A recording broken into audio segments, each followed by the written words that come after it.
खै एकचोटि उहाँको प्रेसर चेक गरौँ है।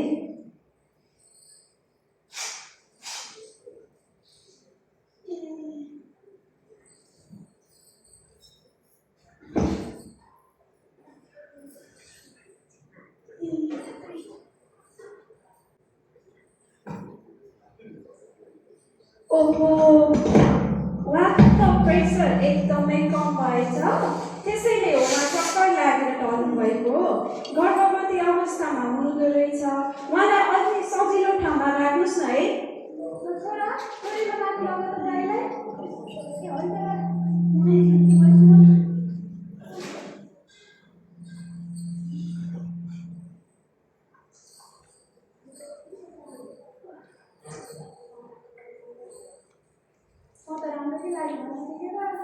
के गर्दा ढल्नु भएको उहाँ?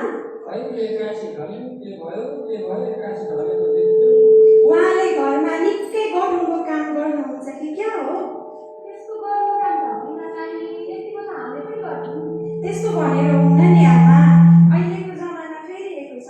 यस्तो अवस्थामा त घर परिवारले निकै साथ दिनुपर्छ, विशेष स्याहार सुसार गर्नुपर्छ नि। अनि मिना, तपाईँले यस्तो किताब स्वास्थ्य चौकीबाट पाउनु भएको थियो कि थिएन? त्यस्तो भनेर फाल्नु हुँदैन नि, जतन साथ राख्नुपर्छ।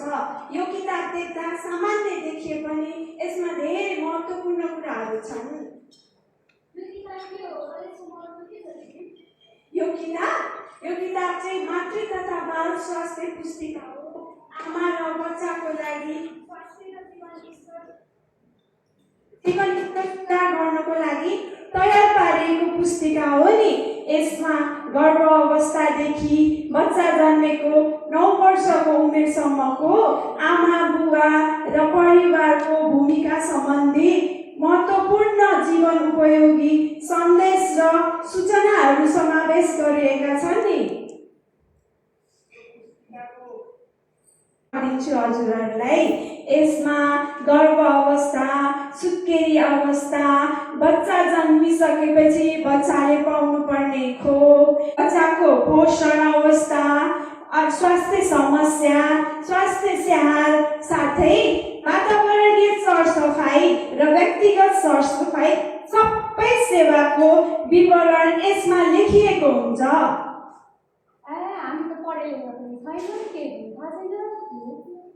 त्यस्तो भन्ने होइन आमा, तपाईँको घर शिक्षित छोरा बुवाकी छोरी हुनुहुन्छ, उहाँहरूले सँगै बसेर पढेर हजुरहरूलाई सुनाउन सक्नुहुन्छ। यसमा चित्रहरू पनि छन् जसले गर्दा तपाईँहरू सजिलै देख्न सक्नुहुन्छ, बुझ्न सक्नुहुन्छ र सोही अनुसार बुहारीको हेरचाह गर्न सक्नुहुन्छ। अनि हामी त्यो गर्भ अवस्थामा श्रीमतीलाई श्रीमानले के कुरामा ध्यान दिनुपर्छ, घर परिवारले के कुरा ध्यान दिने, अनि तयारी के गर्नुपर्छ, सबै कुरा यो पुस्तिकामा लेखेको छ नि दाइ, एकदम राम्रो प्रश्न गर्नुभयो। यस्तो अवस्थामा श्रीमानले श्रीमतीलाई घरको काममा सहयोग गर्ने, पोसिलो खाना साथै पर्याप्त मात्रामा आरामको व्यवस्था मिलाइदिनुपर्छ र आपतकालीन अवस्थामा अस्पताल लैजानु परे यातायात र पैसाको बन्दोबस्त पनि मिलाइदिनुपर्छ। अनि नानी, यस्तो अवस्थामा सुत्केरी भइसकेपछि सुत्केरी र बच्चाको कसरी स्याहार सुसार गर्ने त्यो पनि बताइदिनुहोस् न। त्यो कुरा पनि लेखिएको छ आमा। सुत्केरी भइसके पछाडि 1 घण्टाभित्र स्तनपान गराउने, अनि बच्चालाई न्यानो पारेर राख्ने, नाइटो सुक्खा राख्ने, सुत्केरी आमालाई झोलिलो पोसिलो खानेकुरा खुवाउने, साथै स्वास्थ्य संस्थाबाट दिनुभएको आइरन चक्की, क्याल्सियम जस्ता औषधिहरू नियमित रूपमा खुवाउनु पर्छ। दुख्नु, पेट दुख्नु, उच्च ज्वरो आउनु, हात खुट्टा मुख शरीर सुन्निनु, पानी फोका फुट्नु जस्ता लक्षण देखेमा तुरुन्तै नजिकैको स्वास्थ्य संस्थामा लगिहाल्नुपर्छ। यदि सुत्केरी प्रसव व्यथा लागेको छ भने तुरुन्तै नजिकैको स्वास्थ्य संस्थामा लैजाने अथवा 102 मा फोन गरेर निःशुल्क एम्बुलेन्स सेवा लिन सक्नुहुनेछ। यो त महत्त्वपूर्ण किताब पो रहेछ, त लाल खुट्टा जस्तैको रहेछ, त घरमा सुरक्षित साथ राख्नु पर्ने रहेछ होइन? हो नि दाइ, एकदमै महत्त्वपूर्ण छ यो किताब। जसरी तपाईँहरूले आफ्नो नागरिकता, लाल पूर्जा, विवाह दर्ता जस्ता कागजात राख्नुहुन्छ, त्यसै गरी यसलाई सुरक्षित र सम्हालेर राख्नु राख्नुपर्छ, जसले गर्दा तपाईँको बच्चा 18 वर्ष पुरा भइसके पछाडि तपाईँहरूले आफ्नो छोराछोरीलाई कुनै अवसर पारेर उपहार दिनुभयो भने उहाँहरूले आफूले भोगेका समस्या, आफूले पाएका सेवाहरू सबै आफै हेर्न सक्नुहुन्छ र आफै जतन गरेर राख्न सक्नुहुन्छ नि। नानीले त हाम्रो आँखा उठाइदिनु त पार्वती, हाम्रो जीवनमा त यति दुःख गरेर बितायौँ, अहिलेका बुहारीहरूले यस्तो दुःख नपाउँ पार्वती। हो नि, मैले त आफ्नो भोगाइलाई नै सत्य ठानेछु। अब मेरो बुहारीलाई मैले भारी काम पनि गर्न दिँदैन, कोसिलो खानेकुराहरू खुवाउँछु। म पनि मेरी श्रीमतीलाई अहिलेसम्म निकै दुःख दिएको रहेछु।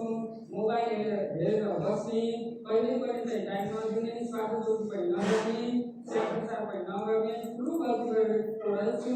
अबदेखि म आफ्नो प्यारी श्रीमतीलाई सधैँ माया गरेर राख्नेछु, समय समयमा हस्पिटल लाग्नेछु।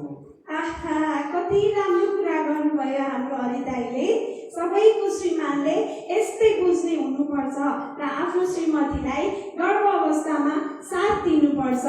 अनि यो किताबको एउटा अर्को राम्रो पक्ष पनि छ नि, त्यो भनेको यसमा गर्भ अवस्थादेखि 9 वर्षसम्मको आमाहरूले आफ्नो यो अवधिभर चाहिँ के समस्या आए, के अनुभवहरू बटुल्नु भयो, आफ्ना मनमा लागेका कुराहरू यो किताबको पछाडिको पानामा लेख्न सक्नुहुन्छ। हो नि, त्यसैले त भनेको यो किताब च्यात्नु हुँदैन, फाल्नु हुँदैन, यसलाई जतन साथ राख्नुपर्छ। यदि कारणवश हराइहालेमा नजिकैको स्वास्थ्य संस्था वा स्वास्थ्य कर्मीलाई अथवा महिला स्वास्थ्य स्वयंसेविका दिदीहरूलाई सम्पर्क गरेर जानकारी दिनुपर्छ। हुन्छ नानी, म पनि अब श्रीमतीलाई भोलि नै स्वास्थ्य समिति ल्याउनेछु र यो किताब पनि सँगै लिएर आउनेछु। नानीले धेरै धेरै धन्यवाद। हुन्छ दाइ, हजुरहरूलाई यो किताब पढिसकेपछि केही प्रश्न जिज्ञासाहरू आए भने हजुरहरूले नलजाइकन नहिचकिचाइकन स्वास्थ्य संस्थामा गएर स्वास्थ्य कर्मीहरूलाई सोध्न सक्नुहुनेछ। हुन्छ त, अब छुट्टी भाइ। ओहो, हजुरहरूसँग कुरा गर्दा गर्दै मलाई पनि निकै बेर भइसकेछ। हरिदाई, भोलि आफ्नो श्रीमतीलाई समयमै स्वास्थ्य संस्था लिएर आउनुहोला अनि यो किताब ल्याउन नबिर्सिनु होला है त। हुन्छ नानी।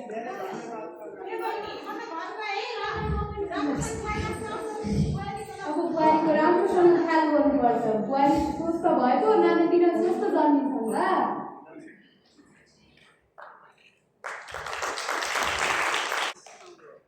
मातृ तथा बाल स्वास्थ्य पुस्तिका सधैँ साथमा